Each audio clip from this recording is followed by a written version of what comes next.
সকাল থেকেই ঢাকার আকাশ ছিল মেঘলা, গুড়ি গুড়ি বৃষ্টিও হচ্ছিল।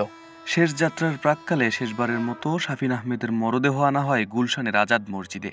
মরদেহ যখন পৌঁছায় তখনও বৃষ্টি হচ্ছিল।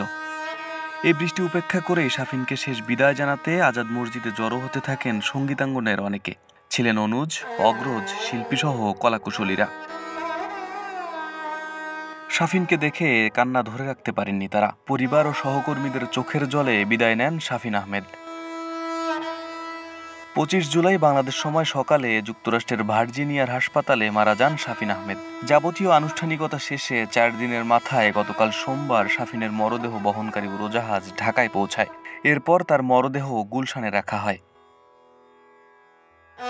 আজ মঙ্গলবার দুপুর 12:15টায় শাফিনের মরদেহ নেওয়া হয় গুলশানের আজাদ মসজিদে। সেখানে একে একে হাজির হন তার স্বজন ও সহকর্মীরা।